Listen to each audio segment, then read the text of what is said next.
wallahi azumin yana wahalar da ni wallahi ko karfi nawa za a kira sallah wannan ladanin ya matsa wallahi. Wa alaikum assalam. Lafiya lau wallahi. Ya azumin ne? Wallahi azumin dai ga yanan dai wannan ladi kullum kawai dai zai zo na cikin gida ko kina sallama ba yi wallahi ko gani ba na yi wallahi. Kallon rana ga tunani gaskiya ka gani azumin bana alhamdulillah baya bani wata wahala. Wallahi kishuwa nake ji wallahi dan biyu ma nake gani yanda ka san azumi biyu nake a kullum. Sai dai ko tare kake gani. Wallahi ko tare nake gani. Assalamu alaikum. Assalamu. Ya kuke? Ya azumin yau ne. Azumin yau ga ne nan wallahi.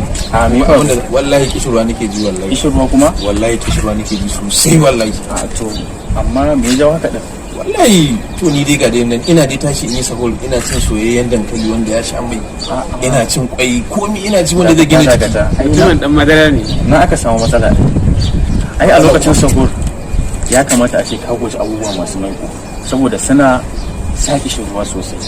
Sannan kuma kana shan ruwa sosai lokacin da kake sahur?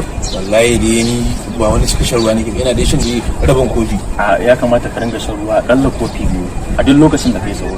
Sannan kuma bayan an sha ruwa abin da ya kamata ka fara nema shine ruwan sha. Sannan ya kamata ka ringa shan abubuwa masu ruwa da shi kanshi ruwa har zuwa lokacin da zaka yi bacci. Wannan zai taimaka wajen kare wato bushewar jiki shine dehydration kenan a turance.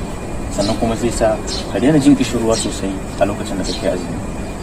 To ni ga ce shi yasa ni azumin baya ba wani wahala saboda kamar ina dan bin wannan hanyar da kare zai yi a to ka gani kenan masha Allah. To likita mun gode. Ya gode Allah ya